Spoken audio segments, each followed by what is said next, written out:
Bem, boa tarde, sou o Guilherme Góes, trabalho no Facebook em Dublin, eu sou parte do time de NI, Network Infrastructure Engineering, onde nós somos responsáveis por manter, então, a infraestrutura, seja o data center, backbone e tudo mais, em pé para conseguir prover o conteúdo para essas mais de 2 bilhões de pessoas que usam o nosso serviço, seja Facebook, Instagram, WhatsApp, todo o mês.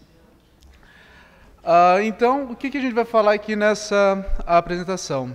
Vamos falar de como que a gente entrega o conteúdo aí para as pessoas que utilizam os nossos serviços, um pouco de load balancing, tanto em nível 4 quanto camada 7, qual que é o objetivo de a gente ter os POPs, por que a gente tem isso e como que a gente reduz a latência do serviço com os POPs, como a gente faz também o targeting para os usuários através de DNS Load Balancing global. E, por final, se os meus 29 minutos aí me deixarem, a gente abre para perguntas aí, se alguém tiver quiser mais informações. Dentro do Facebook, a gente tem um time que é chamado time de Traffic. O time de Traffic é responsável por fazer o target dos usuários e controlar, então, garantir, então, a melhor experiência para os usuários. O que a gente considera a melhor experiência? Entregar um conteúdo com baixa latência e alta eficiência para esses usuários, para que eles, então, tenham uma boa experiência utilizando os nossos produtos. Aqui, alguns números para dar a escala do que a gente está falando. Hoje, o Facebook opera uma das maiores redes que a gente tem no globo, né? Esses números são do meio do ano, onde a gente tem 2,23 bilhões de pessoas ativas por mês. Isso subiu agora um pouquinho agora em dezembro, tá batendo 2,5, 2,6. Grande parte do conteúdo que a gente tem aqui é um conteúdo que é acessado por dispositivos móveis, isso no globo inteiro. E diariamente a gente tem cerca de 1,5 bilhões aí de pessoas únicas acessando esse conteúdo diariamente. Qual é o tipo de conteúdo que a gente entrega aqui? A gente tem dois tipos de conteúdo bem distintos. A gente tem um conteúdo que a gente chama de dinâmico. Que conteúdo dinâmico? É o conteúdo que a cada requisição, a resposta dele pode ser diferente. O que a gente inclui aqui? A gente tem o newsfeed, a linha de notícias, seja do Instagram, seja do Facebook. Tem as mensagens também, WhatsApp, Instagram Direct, Messenger. Número de likes no post, atualização de status e aí vai. Esse é o que a gente chama, então, de conteúdo dinâmico. E a gente também tem o conteúdo estático, que é, ao contrário do conteúdo dinâmico, como vocês podem bem entender, é o conteúdo que toda requisição àquele conteúdo, a resposta sempre vai ser a mesma. O que é esse conteúdo? São as fotos, os vídeos, o JavaScript, que não muda de um usuário para o outro. E esse, então, são o conteúdo estático que a gente tem. Quando a gente fala em conteúdo de saída, de tráfego de saída global, a gente está falando em algo de dezenas de terabits de tráfego agregado, ou seja, é algo muito grande para qualquer empresa aí. E por isso a gente tem que ter estratégias de entregar esse conteúdo de forma diferente. No caso dessa apresentação, a gente vai focar no conteúdo dinâmico, o conteúdo que tem uma maior... que é dinâmico, óbvio. Conteúdo estático, a estratégia para entregar ele é um pouco diferente e muitas vezes para entregar esse conteúdo estático, a gente utiliza uma ferramenta que muitos de vocês têm dentro de casa, que é o FNA, né? O nosso sistema de cache aí no Edge, para aliviar então o uplink de vocês e também para prover uma melhor experiência para os usuários, para as pessoas. Voltando aqui, reforçando, qual que é o foco dessa apresentação? Como é que esses usuários, como essas pessoas chegam até o primeiro ponto dentro da nossa infraestrutura, que são o nosso web front-end. Eu não vou tratar aqui de como que esse front-end vai acessar os meus N serviços internos, seja meu banco de dados, seja meu serviço de ads, seja meu cache, seja o que quer que seja. Eu vou focar, então, como é que o usuário chega do seu dispositivo móvel, do seu desktop, até o meu front-end. Aqui, então, mais uma vez, essa imagem que já é bem famosa, a gente highlight, a gente dá uma... A gente dá um highlight, agora me fugiu a palavra, de onde estão os nossos usuários e o quão conectado é o mundo de hoje e como que a gente está entregando conteúdo e como que a gente quer prover o melhor serviço para todas essas pessoas, seja ela estando na África, na Oceania, ou nos Estados Unidos, ou no Brasil. Aqui, de novo, mostrando o padrão de tráfego que a gente tem. É um padrão bastante repetitivo, semana a semana. Esse aqui é um gráfico semanal de 7 dias, onde a gente tem, na linha verde, é o conteúdo da semana passada, e na linha laranja é o conteúdo da semana atual. A diferença entre um volume de tráfego e outro é muito pequena. Com isso a gente consegue então fazer o planning do nosso backbone, o planning do nosso edge e também detectar anomalias. Como assim detectar anomalias? Se a gente vê que o gráfico dessa semana tem um dip, né, tem uma queda muito grande em relação ao tráfego da semana passada, que a gente chama de um egress drop, quer dizer que tem alguma coisa errada. Tem que ser investigado, tem que entender por que está acontecendo isso. Aqui, a gente tem o tráfego de saída diário. Vocês podem ver que tem uma zona de vale ali nas duas pontas. O que é isso? É o Pacífico, né? Não tem ninguém no meio do Oceano Pacífico, por isso que o meu tráfego de saída vai lá embaixo. A zona de referência aqui é PST, é onde fica na Califórnia ali. E a gente vê ali que o nosso pico de tráfego fica entre as 11 da manhã, que do Brasil seriam 5 da tarde, até 3 da tarde, que dá no Brasil perto das 9, 10 horas da noite. Aqui o tráfego desagregado em função da região que a gente está servindo ele, seja Europa, América do Norte e Ásia, agregado pelas regiões que servem o tráfego, não pela origem desse tráfego. Também uma figura interessante aqui para a gente entender como é que funciona e como funciona a sazonalidade desse tráfego. Então, vamos conversar então como é que a gente entrega esse conteúdo dinâmico para essas pessoas. A gente tem uma web request, o camarada quer acessar aí o conteúdo do Instagram, Facebook, o que quer que seja, como é que funciona isso? Eu primeiro faço uma requisição para o servidor DNS, seja ele qual que seja, ele vai me responder, o facebook.com, registro o quad ID dele, esse aqui, toma, e eu vou então acessar o meu front-end, pedindo então, fazendo o get aí do HTTP. E o web server vai me responder aí com o conteúdo. Obviamente, isso está limitado, eu estou limitado a poucas requisições por segundo, e eu preciso escalar isso, né? Já que eu tenho que atender aí 2 bilhões de pessoas, ou 1,5 bilhões de pessoas por dia, obviamente eu não vou conseguir atender isso com apenas um web server. O que eu vou fazer? Vou começar a escalar essa solução.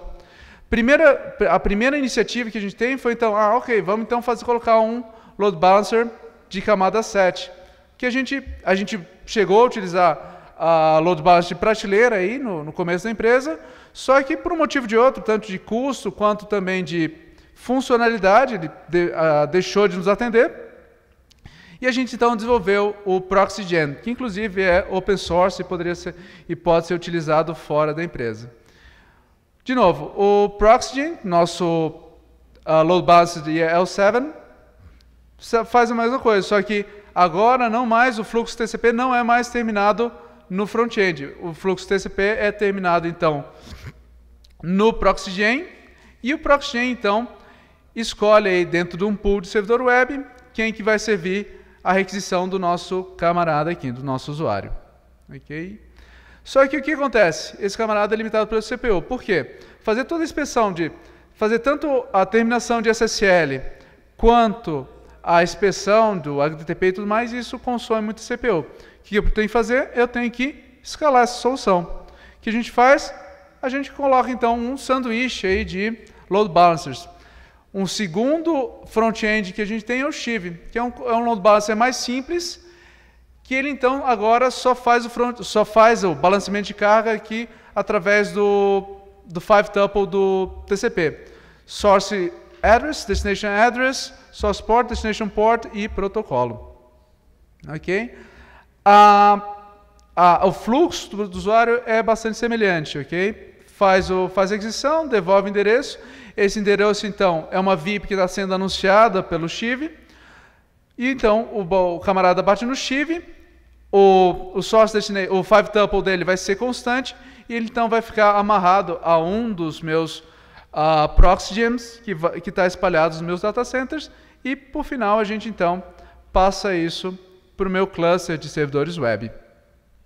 Isso acontece. Isso ainda não escala. Eu preciso de mais escala. Como é que eu faço? Eu coloco mais um load balancer. O que a gente mais conhece aqui? O que é? Roteador. Roteador agora fazendo load balancing como? ICMP. O Chive, ele fala BGP com a rede, anuncia as VIPs. Essas VIPs são anunciadas, então, para o meu roteador de borda. Então, eu direciono o tráfego através, de novo, de ICMP. Eu passo isso para o Chive, que passa para o Proxion, que então, por final, chega nos meus servidores web.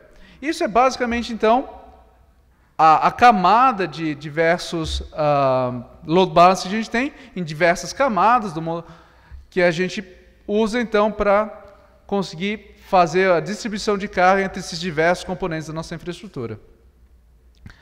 Aqui a gente tem uma ideia da ordem de magnitude que a gente tem. A gente tem algumas dezenas de chiefs, né, que são, lembrando, são os load balancers de camada 4, algumas centenas de proxy gems, que são os de camada 7. De novo, eles requerem mais recursos, a gente precisa ter mais para atender esse pessoal. E milhares e milhares e milhares de servidores web.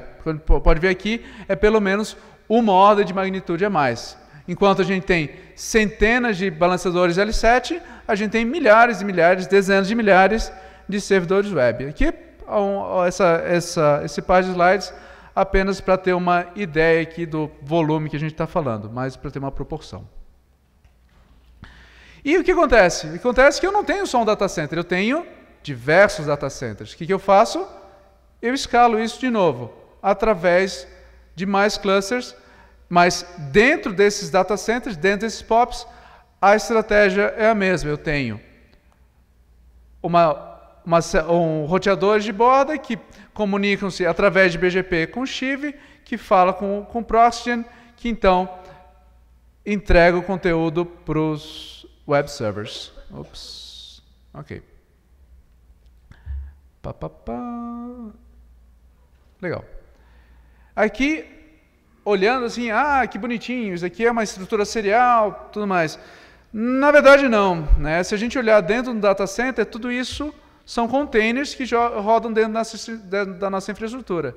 E esses containers são alocados dinamicamente em função tanto das características que a gente tem diária, quanto da manutenção de um host ou de outro. A gente pode jogar esse container para um lado e para o outro. Então, qualquer uma das máquinas dentro de um rack pode assumir um papel ou outro. Vai depender aí do que a gente tem naquele instante acontecendo. Aqui, então, a gente faz o highlight de onde a gente tem os data centers. O que acontece? A gente tem data centers concentrados nos Estados Unidos e na Europa, por questões aí que não são o escopo dessa palestra. E são nesses data centers que, então, entregam o conteúdo dinâmico para as pessoas que acessam os serviços. E então a gente chega na parte de load balancing. Como é que a gente faz esse load balancing e como é que a gente mantém esse cenário resiliente a falhas? Retomando aqui o nosso cenário load balancing, aí com as 3 camadas de balanceamento, DNS, que a gente vai depois usar para targeting, roteador, Chive L4 e o Proxion L7.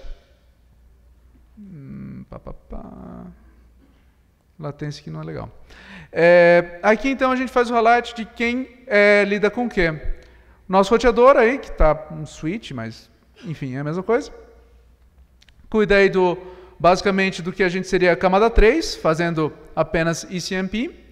O Chive vai trabalhar tanto com TCP, UDP, quanto IP, seja 4 ou 6.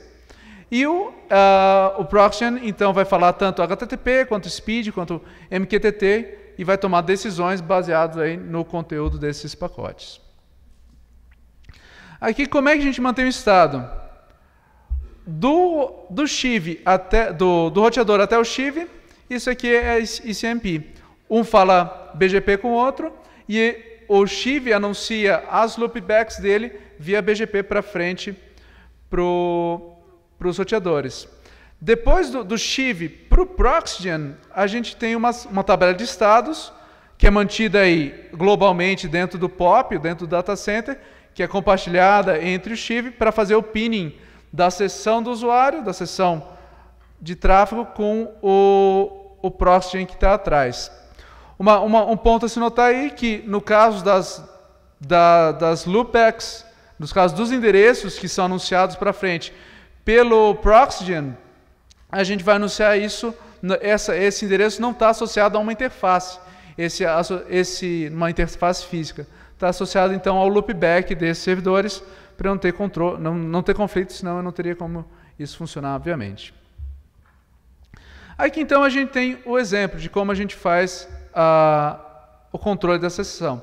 O camarada aqui mais à direita vai lá, fez uma requisição, bateu no Chive, e o Chive então, por um motivo ou outro, fez o pinning desse usuário para o load balancer A, né, para o A. Mesma coisa para o camarada que acessou pelo desktop, para a gente isso não existe distinção entre se o usuário está acessando via desktop ou se está via mobile, mesma coisa, ele vai bater na mesma infraestrutura. E esse camarada, então, foi feito o pinning para o load balancer D, sem problema algum. Só que, o que acontece agora quando o nosso load balancer que estava servindo o usuário A morreu? A tabela de estados dos chives dentro daquele POP é compartilhada. Ou seja, na próxima aquisição desse cara, ele vai bater, obviamente, no outro load balancer, que é o único que está vivo nesse caso, e ele vai continuar mantendo o pinning para o Proxygen A, e com isso eu não vou interromper, não vou quebrar a sessão do usuário e vou manter a experiência dele. O que acontece quando esse camarada aí volta dos mortos? Ele continua pinned através do load balancer mais à direita ao Proxygen A. Mesma coisa acontece quando eu perco o Proxygen, né, o load balancer de camada 7. Esse cara morreu, não tem problema. Eu vou mandar esse cara então agora para o Proxygen B. Ok? O camarada morreu, vai continuar batendo no B. Porque, de novo, a gente não quer ficar fazendo o ping-pong do usuário final entre esses diversos load balancers para evitar de eu interromper a sessão dele, para evitar de piorar, então, a experiência dele acessando serviços. Um fato que a gente propositalmente negligenciou até agora foi o Direct Server Return. O que é isso? Para evitar que o tráfego de volta do usuário tenha que consumir recursos do Chive, eu faço o DSR. Não é algo exclusivo do Facebook, isso é algo que é encontrado em diversos outros load balancers, também conhecido como One-Arm Deployment ou alguma coisa nesse sentido, onde apenas a aquisição de entrada bate no load balancer e a volta dele sai direto do servidor web ou, no nosso caso, da segunda camada de servidores. Para isso funcionar, o que eu tenho que fazer? Eu encapsulo o pacote, faço um encapsulamento em P em P, e em vez de entregar o pacote original, eu entrego ele encapsulado e o camarada atrás vai lá e decapsula isso e devolve o conteúdo para o usuário, que é o que eu quis mostrar aqui com esse slide, deixar claro, né? O usuário vai lá, bate no Chive, o Chive encapsula, manda para o Proxygen, e o Proxygen não devolve o tráfego através do Chive, ele devolve o tráfego diretamente para o usuário, para quê? Para evitar de consumir recursos de algo que não estaria me agregando valor ali. Legal. Isso então a gente faz, esse é o esquema de balanceamento de carga dentro de um data center ou dentro de um POP. Mas para que a gente tem POP, né? É uma pergunta que a gente ouve e não é muito claro algumas vezes. Como é que funciona isso? Isso aqui é um mapa de latência que a gente tinha por volta de final de 2011. onde o mais claro é uma latência mais baixa e quanto mais perto do vermelho, essa latência é maior, provém então uma pior experiência para o usuário, né? Porque cada requisição eu tenho que ter um round trip de 800 milissegundos, quase um segundo, para ver uma foto, ver um vídeo. Isso não traz uma experiência interessante para o usuário e isso então afasta usuários da plataforma. O que a gente faz então? Da onde que vem essa latência? Vem da física, né? Eu tenho cabos submarinos aí de milhares de quilômetros. Um exemplo que a gente tem, um camarada que está na Coreia tentando acessar um conteúdo que está na costa oeste dos Estados Unidos. Só o round trip aí são 75 milissegundos. Pensando só em TCP, vai e volta, 150 milissegundos. Não é algo interessante, né? Porque se a gente for pensar que a gente tem que fazer o three-way handshake do TCP, já gastei 150 milissegundos, mais o handshake do SSL, gastei mais 300 milissegundos, mais o request e reply do HTTP, só nessa brincadeira aí, não importa a velocidade que ele tenha, eu vou ter uma latência de 600 milissegundos. O que eu faço?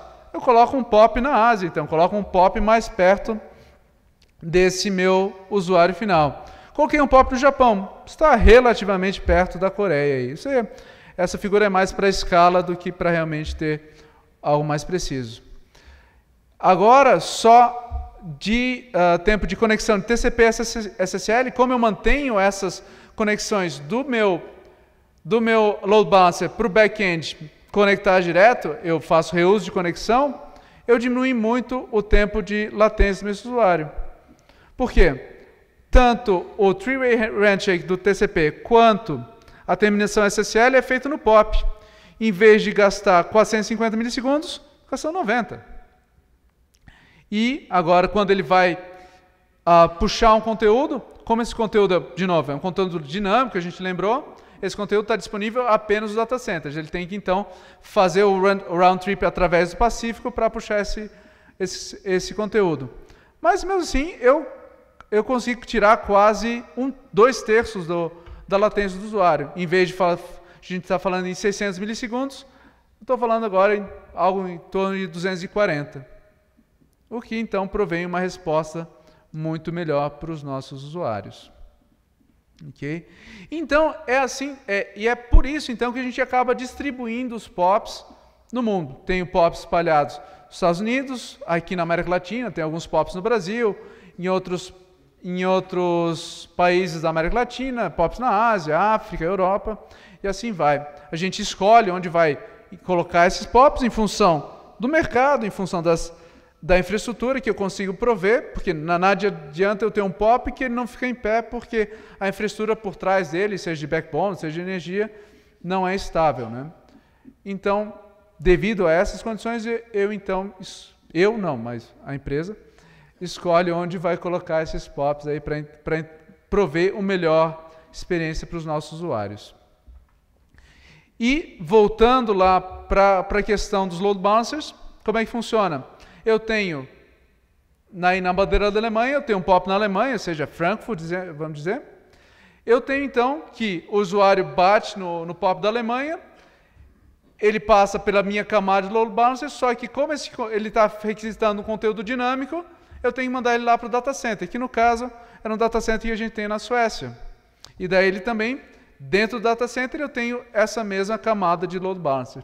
Caso ele fosse entregar um conteúdo dinâmico, um conteúdo estático, uma foto, um vídeo, ele poderia ou bater nos front-ends que eu tenho fazendo cache no POP, ou mesmo no FNA. Isso vai depender do conteúdo, vai depender do quão quente estão esses caches distribuídos pelo mundo, aí, pelos ISPs. Outro sistema que eu tenho, então, assim a gente entrega o conteúdo a partir do momento que o usuário chegou no POP. Mas como é que eu digo que o usuário que está em São Paulo vai bater no POP de São Paulo, ou que o camarada que está em Nova York vai bater num POP dos Estados Unidos? Como é que eu faço o targeting desse usuário? Eu tenho então o Cartographer, que é o nosso load balancer global de DNS. E então é assim que eu escolho onde a gente vai entregar o conteúdo para o usuário. Eu tenho que selecionar os POPs que vão atender o conteúdo do usuário. Como é que são os critérios de seleção? Proximidade com o usuário, proximidade no sentido de latência, a capacidade, nada adianta eu enviar esse usuário para um POP que está estourado em requisições por segundo, não tem banda suficiente, ou não tem compute suficiente. Saúde, os uplinks desse POP estão saudáveis, não tem erro, está tudo certinho. E geolocalização, que de novo está relacionado com a proximidade com o usuário. Mas como é que eu defino a proximidade com o usuário? Eu tenho o segundo serviço, que é o Sonar, que ele está embutido dentro do nosso cliente mobile e dentro da aplicação web. Através do Sonar, eu tenho, baseado na geolocalização do usuário e baseado nos dados do DNS requester dele, eu sei mais ou menos onde que ele está. Esse camarada aqui, nesse caso, ele está mais ou menos na Ásia, está no Japão, está na Coreia, está na China, Hong Kong, a China não pode. Como é que então eu defino se eu vou mandar esse camarada para Hong Kong ou vou mandar ele para o Japão? Eu faço um sample, eu pego alguns pixels e digo, em vez de tu bater no POP que eu acho que é o ideal para você, eu vou te mandar para o Japão, vou te mandar para Hong Kong e vou te mandar para Singapura. Para que eu faço isso? Para medir o round trip desse camarada e baseado no round trip eu tenho uma aferição da realidade. Eu achava que era melhor mandar isso para Hong Kong, mas através da aferição que eu tive, eu descobri que, na verdade, o round trip time para Singapura, para esse cara é melhor. O que eu vou fazer? O cartógrafo, então, vai atualizar o target desse cara e vai começar a mandar ele para Singapura. Por quê? Porque isso vai prover uma melhor experiência para o usuário. Isso, então, é basicamente a arquitetura do cartógrafo, onde a gente tem os nossos próprios servidores de DNS e tem todo um processo offline para determinar onde eu vou mapear os resolvers, baseado em latência, roteamento e a capacidade do POP. Aqui, como é que funciona isso? Um usuário fazendo um pedido para o seu DNS, o DNS não sabe onde é que está o Facebook, devolve o registro.com, .com está o autoritativo do Facebook, e aí entra então o cartógrafo, que é o GLB Name Server aí. Então, baseado nisso, ele vai dizer para onde o nosso usuário tem que ir. E assim vai. Aqui de novo, mostrando que o mesmo DNS Global Load Balancer vai atender múltiplos resolvers espalhados por múltiplos ISPs, e o cartógrafo entrando em ação. Acho que não ficou muito bacana aqui, o contraste não tá legal, mas a gente tem uma linha verde ali que é o que a gente, através dos testes de carga, a gente definiu que é o limite daquele POP. E o que está para cima é o que seria o spillover, seria o que bateria no POP só baseado em roteamento. E aquele tráfego adicional, que aconteceu por um motivo ou outro, ele não bateu naquele POP, eu mantive ele saudável e redirecionei para um POP próximo para eu ainda assim continuar entregando conteúdo para esses usuários. E tudo isso que eu falei até agora, seja ele Chive, Proxian, ou DNS e tudo mais, tudo isso é open source. E aqui a gente tem a referência de algum desses projetos que a gente usa dentro da empresa. Os créditos das fotos e a gente tem alguns segundos para questões, minutos talvez? Segundos mesmo. Alguma pergunta, pessoal? Alguma pergunta remota, Adriano? Você tem uma latência aí, então. Opa, Gondim, Netel Telecomunicações. Não é muito isso daí que você falou que eu vou perguntar agora, né? Eu não sei se você pode comentar, né? Um tempo atrás, em uma lista lá que eu acessava lá, eu vi que teve bastante commit de melhoria na parte de de pilha TCP/IP no kernel do Linux. E eu vi que realmente teve bastante melhoria mesmo a partir do 4.16. Você tem como comentar algo sobre isso ou não é mesmo a sua área lá? Isso não é... Eu sou... Meu background é técnico, a gente tem um time dedicado de kernel para cuidar disso. E muitos desses patches realmente são mandados para cima, são mandados upstream. Eu não tenho muita informação do que aconteceu nesse cenário, para te falar a verdade. Eu não consigo te ajudar nesse caso. Beleza, então. Obrigado. Então, bom agradecer o Guilherme. Obrigado, Guilherme. Obrigado, gente.